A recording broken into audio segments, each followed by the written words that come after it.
Graça, paz e alegria. A porção de hoje, recomendada para a leitura da Bíblia em um ano no plano sequencial, é Romanos do capítulo 13 ao capítulo 16.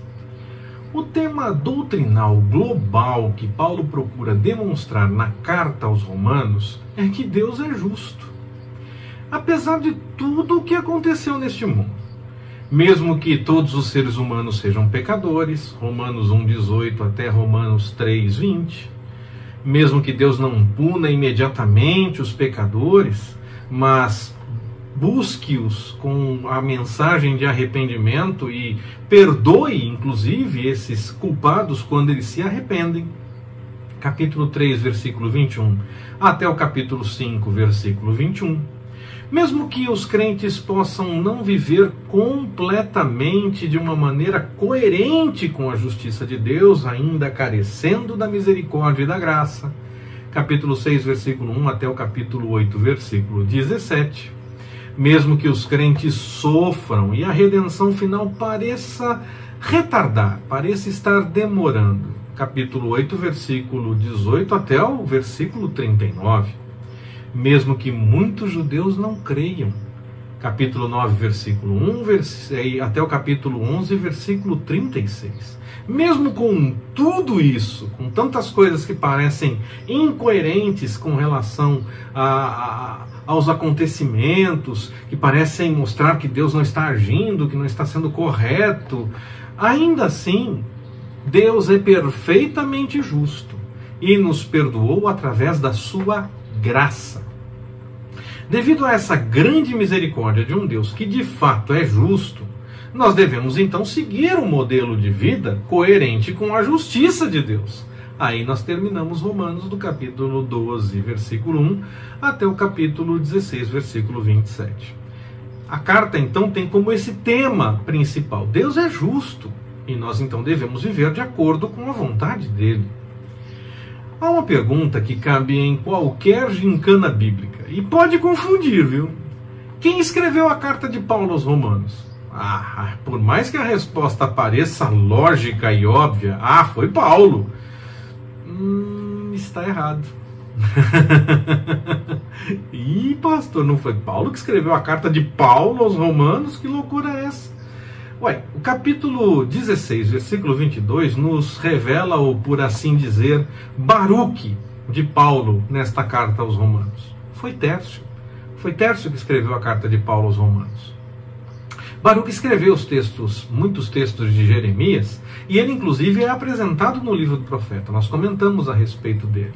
No caso de Paulo, possivelmente ele ditou as cartas que ele escreveu para que outras pessoas escrevessem.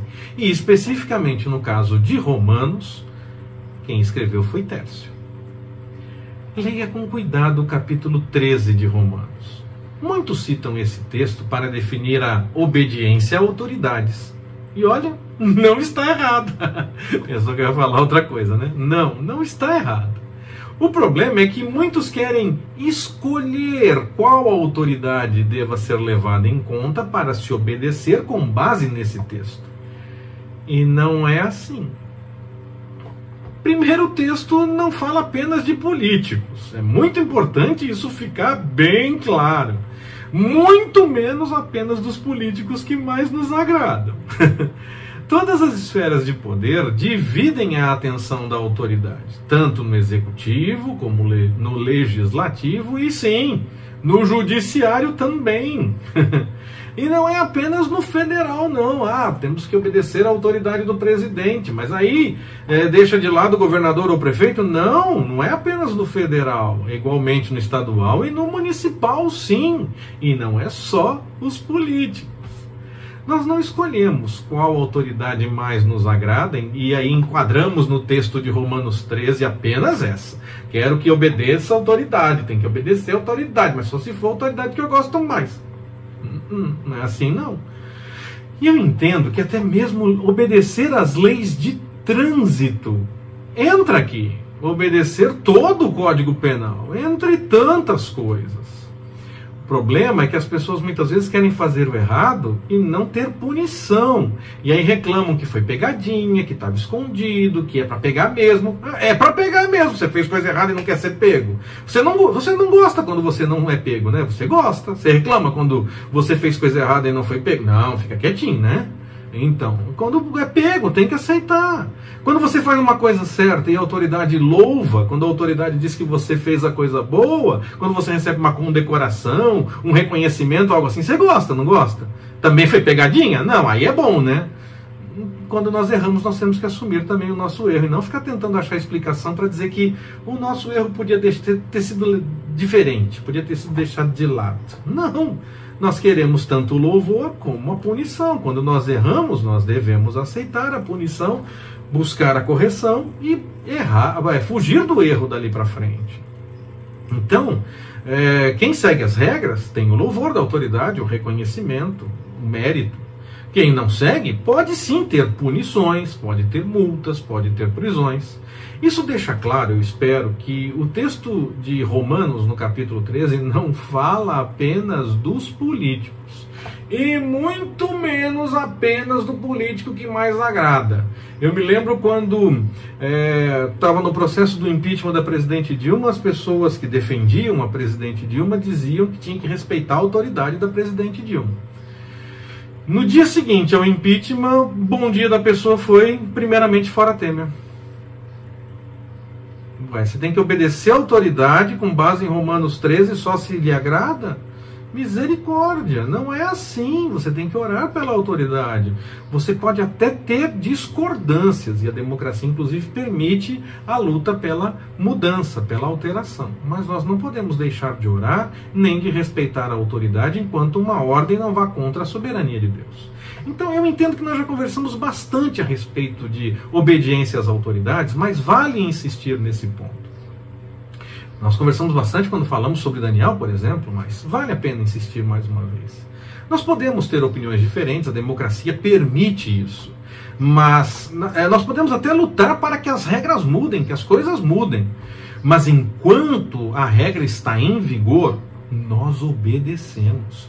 Nós podemos lutar para que mude aquele que está no poder, quer seja porque desobedeceu a lei, então deva sofrer a sanção, o impeachment, o afastamento, o que quer que seja, como nós devemos buscar sim, podemos buscar por essa mudança, mas nós não podemos nunca deixar de orar por essa pessoa, porque a soberania de Deus pode usar aquela pessoa que está ali no poder. Deus permitiu que ela estivesse lá por algum propósito. Ele não permite só aqueles que nós gostamos. Deus permite a quem quer que seja.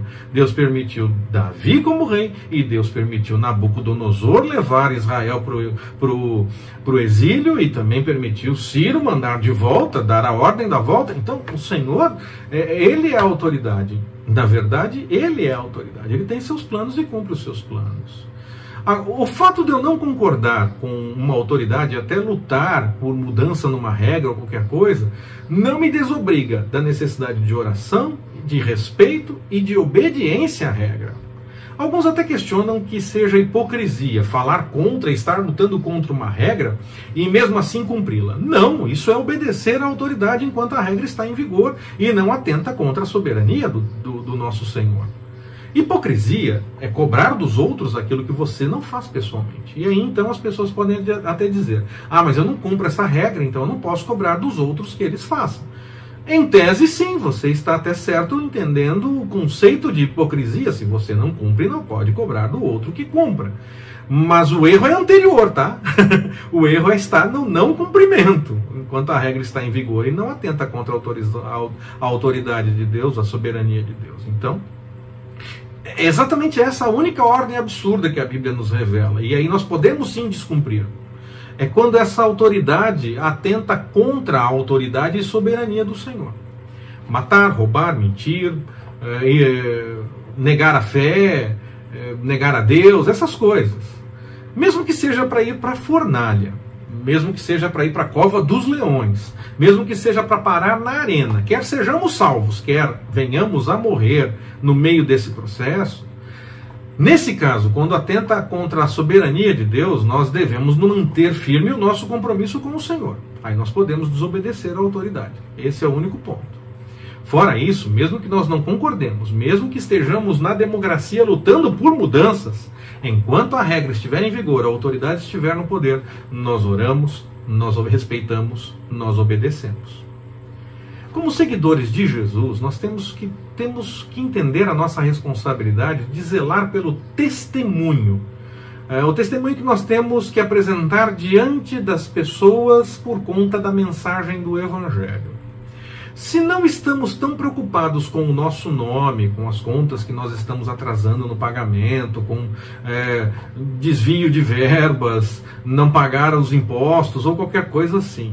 Se nós não nos preocupamos com o nosso nome ou com a nossa fama diante das pessoas, nós precisamos lembrar que quando nós nos identificamos como cristãos, evangélicos, protestantes, ou um dos nomes que normalmente é usado na sociedade para identificar um seguidor do Evangelho verdadeiro, nós carregamos também um nome precioso, que é o nome de Jesus. Um nome maravilhoso. Só isso já deve nos levar a pensar duas vezes sobre o que nós fazemos ou falamos, fugindo daquilo que é errado. Pois, muito mais que termos o nosso nome mal falado, as pessoas vão falar também do Evangelho, e principalmente do Evangelho, antes de notar que foi você quem falhou. Quando as pessoas falam contra nós, mas nós estamos obedecendo à vontade do Senhor, estamos sendo perseguidos, somos bem-aventurados. Então que as pessoas falem aquilo que elas acham que tem que ser diferente, e não aquilo que realmente deveria ser. Que nós não estejamos cometendo erros para que as pessoas falem dos nossos erros. Que nós estejamos fazendo a vontade do Senhor e praticando aquilo, buscando aquilo que é certo. E quando nós errarmos, nos preocupemos em corrigir o mais rapidamente possível para colocar em ordem as coisas diante do Senhor. Paulo nos mostra que a comunhão entre os irmãos e a tolerância a respeito de opiniões diferentes devem ser profundamente consideradas na igreja. Bem diferente do que nós temos nos nossos dias, não é mesmo? Nós não podemos impor o nosso ponto de vista e, com isso, destruir a fé do irmão. Nós precisamos aprender a lidar com as diferenças e suportar uma visão diferente em amor, naquilo que não é ponto essencial do Evangelho. Fique claro. Voltando ao capítulo 12, naquele exemplo do capítulo 12, na porção que nós fizemos leitura no dia de ontem. Nós somos um corpo.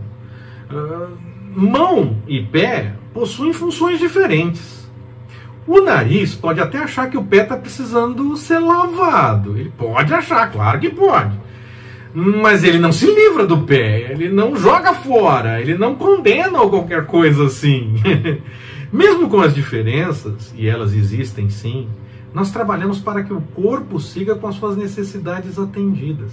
Mesmo que, depois de discussão, de tentativa de convergência, for necessário ir por caminhos diferentes, cada um fazer uma função diferente, nós não fazemos para mostrar que o outro está certo ou errado, como eu falei no exemplo de Paulo e Barnabé. Nós fazemos para edificar o corpo de Cristo, nós fazemos porque entendemos o nosso chamado naquela direção. Então nós não fazemos simplesmente para esfregar na cara do outro. Ele tinha que ter aceitado a minha opinião. Não, nós fazemos porque nós entendemos o nosso chamado. Ele entendeu o que deve fazer de um jeito, você entendeu o que deve fazer de outro, e nós caminhamos na direção da Jerusalém Celestial do mesmo jeito. E assim nós avançamos com a mensagem do Evangelho. Se nós queremos antes provar que o nosso ponto de vista é o melhor e tem mais razão, nós não estamos seguindo necessariamente a vontade do Senhor. Nós temos que seguir a vontade do Senhor e nós prestamos contas a Ele. Nós nos acertamos com Ele. Esse é o melhor exemplo. O exemplo que Paulo usa é o melhor exemplo para pensar numa comunidade de fé orgânica. O exemplo do corpo. Existem muitos exemplos que às vezes parecem fazer sentido, chamam a atenção e as pessoas até aplicam em determinados contextos. Mas o melhor exemplo é o que a Bíblia realmente apresenta, que é o corpo. E esse é o melhor exemplo para dizer de uma comunidade de fé orgânica.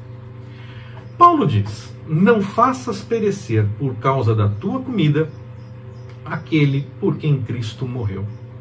Hoje em dia, as discussões parecem muito polarizadas. E se não é de um jeito, já está errado, e até mesmo espiritualmente falando, e acabou. E Paulo disse que não é bem assim. Paulo insiste nos pontos essenciais. Naquilo que não é essencial, ele deixa livre. Ele falou a respeito de comer, de beber, de escolher dia ou noite, de observar festas, dias, comemorações, as divisões entre os irmãos. Ele falou sobre muitas coisas. Então eu entendo que os conceitos aplicados nesses exemplos que ele apresentou podem ser levados para outras situações. Nós podemos aplicar os mesmos exemplos em outras situações, quaisquer que sejam. O reino não gira em torno de comida, de bebida, de que roupa se veste, de dias, de comemorações e essas coisas todas. Ah, mas a Bíblia diz que o homem não deve usar roupa de mulher, não é verdade? Mas na época era uma túnica que todo mundo usava, não era terno e gravata para homem e saia para mulher. Todo mundo usava saia. Havia peças no vestuário que eram diferentes, havia coisas que eram diferentes, mas não era terno e gravata ou saia o problema. Então nós temos que tomar cuidado com isso, nós temos que tomar cuidado com essas coisas meramente aparentes. O reino também não gira em torno de posições políticas, vontades pessoais, entendimentos que mais agradam. O reino não é capitalista, socialista, Lula, Bolsonaro, Dilma, Moro, Datena, Dória, Mandetta, para citar alguns, e podemos citar muitos outros, ou capitalista ou socialista. O reino é totalmente outro. É necessário desenvolver o talento e é necessário ajudar o próximo para que ninguém sinta falta de nada. O reino é totalmente outro, ele não se encaixa dentro desses modelos humanos. Não podemos reduzir a ideia espiritual do reino, dizer que há compromisso com o reino se seguir uma ideia política apenas. Misericórdia, não limite a fé a questões meramente humanas, meramente políticas. O reino de Deus gira em torno da justiça, da paz e da alegria. Gira em torno de buscar a vontade do Pai, conhecer essa vontade e praticar. O fato de votar nesse ou naquele candidato não é sinceramente razão para definir a espiritualidade de alguém, ou mesmo o seu comprometimento com o reino. Não é. Como não é também o comer essa coisa, comer isso ou aquilo, beber isso ou aquilo, vestir isso ou aquilo, isso tudo é meramente exterior, isso não é ponto essencial do Evangelho. Ninguém chegou a dizer, não precisa de Jesus para salvação. Aí se fizer isso, a gente tem que entrar de cabeça na discussão. Se seguir um caminho completamente equivocado na questão da sexualidade, entramos de cabeça, a discussão acontece. Mas naquilo que é meramente comida, bebida, coisas exteriores, Paulo diz que não é para ir nessa discussão. Ele deixa claro que nós não devemos condenar quem faz algo diferente e deixar claro que isso é mera aparência. Ele deixa claro isso, desde que não seja um ponto essencial da fé. Ele também deixa claro que praticar a justiça, deixar de praticar a justiça do reino, isso sim é errado. Mas ele completa deixando claro que não é para ficar explicando a quem vê problema em algo que na verdade não existe problema, que pode deixar, que não precisa falar, não precisa se preocupar com isso não. Antes ele recomenda que aquele que come carne e está próximo daquele que acha errado comer carne, ele recomenda que não coma carne. Não é para ficar discutindo essas coisas que não são essenciais. Pode comer, não tem problema, você tem que entender, olha só, não tem problema, não faz mal, não sei o quê.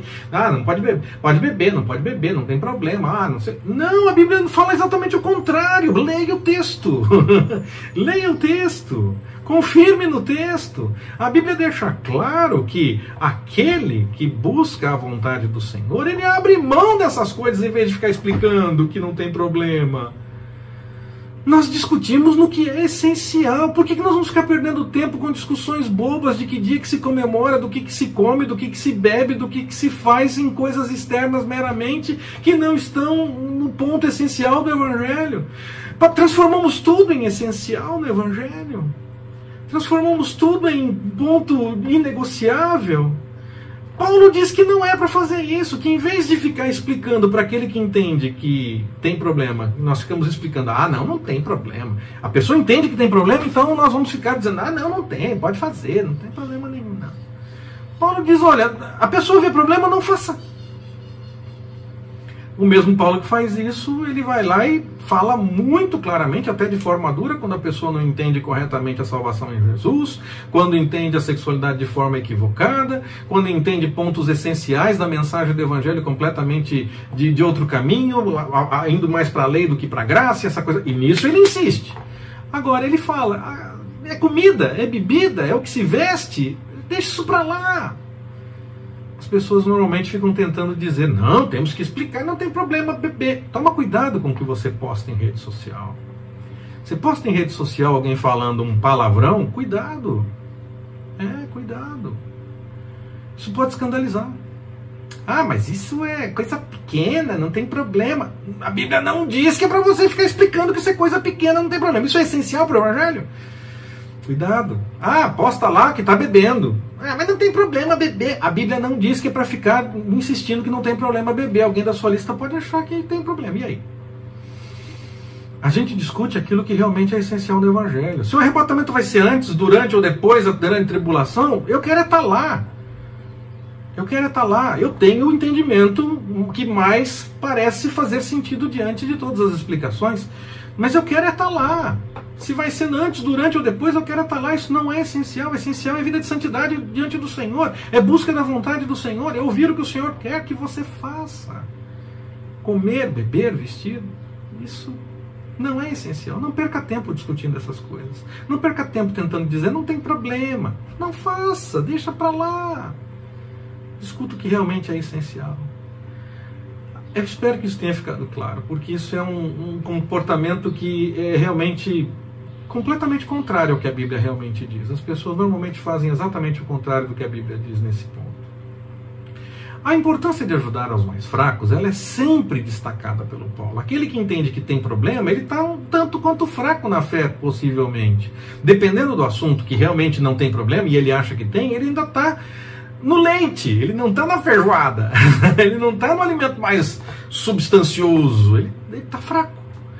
E Paulo vai além nessa questão do mais fraco, aquele que está fraco na fé. Porque os mais fracos não são sempre as mesmas pessoas. Por isso que Paulo dá atenção ao mais fraco, porque às vezes o mais fraco muda. Não é sempre. Aquele que já está forte vai ser sempre forte, aquele que está fraco vai ser sempre fraco. Afinal de contas, aquele que está em pé tem que tomar cuidado para que não caia. Então aquele que está forte tem que tomar cuidado para não ficar fraco. Quem hoje é forte pode fraquejar amanhã, e quem hoje está fraco precisa de apoio, pode ajudar amanhã. Se ele hoje está precisando de apoio, amanhã ele pode ajudar. A vida se apresenta exatamente nessas coisas que acontecem no dia a dia, e tem momentos em que tudo está em ordem, e tem outros dias que tudo parece estar desmoronando. Quando nós apoiamos e somos apoiados mutuamente, conseguimos ajudar e ter ajuda, nos ajudar então, sempre. Não temos que ficar como os amigos de Jó dizendo, tem pecado, tem que ter fé, tem que entender, é Deus, é isso, é aquilo. Dá a mão aqui, vamos junto. Hoje eu tô muito cansado, muito chateado, meu irmão está feliz, ele está bem. Nós carregamos juntos as cargas. Nós dividimos as angústias e as alegrias e então nos fortalecemos na caminhada. Amanhã eu estou bem, ele está triste. Nos fortalecemos mutuamente para a caminhada. Mesmo que nós amemos muito, sempre estaremos em dívida em relação a esse amor e sempre precisando além, sempre precisando de mais um pouco enquanto nós estivermos por estes dias que nós vivemos por aqui. Não há um ponto em que haja uma necessidade final de amar o próximo. Chegamos no ponto final. Enquanto nós estamos por aqui, não é assim. Nós devemos também amar o inimigo, orar por ele. Sempre ir além, sempre ir mais um pouco. 1 milha, e ainda que seja 1,6 quilômetro mais ou menos, 1 quilômetro, 1,5 quilômetro a mais, para a gente poder entender dentro da nossa medida de contagem dos metros e dessas coisas todas, das distâncias. Sempre vai além, sempre é mais um pouco. Nós somos chamados a amar, e nesse amor nós devemos dar testemunho da mensagem do Evangelho, anunciando e vivendo essa verdade que liberta genuinamente. Ao testemunhar essa mensagem, nós amamos o próximo também, pois mostramos o que é bom e possível viver essa mensagem. Outra coisa que nós precisamos ter em mente é que nós podemos fazer tudo. Quando eu citei agora há pouco, cuidado com o que você posta na rede social, cuidado, colocou um vídeo com alguém falando um palavrão, ou colocou alguma coisa que algumas pessoas podem achar errado, que não entendem que não deve se fazer aquilo. Toma cuidado com isso. Você pode fazer. Tudo é lícito. Só que nem tudo é conveniente. Eu entendo que essas coisas não são convenientes. Há o amor. O amor, o respeito, a comunhão com o próximo é mais importante do que essas coisas. Então que nós amemos, pois essa é uma ótima forma de pregar. Viver esse amor é uma ótima forma de pregar. E que nós então amemos para agradar e obedecer ao Senhor, para testemunhar e para anunciar o Evangelho. Que o Senhor nos abençoe. Forte abraço, até mais, permitindo o Senhor.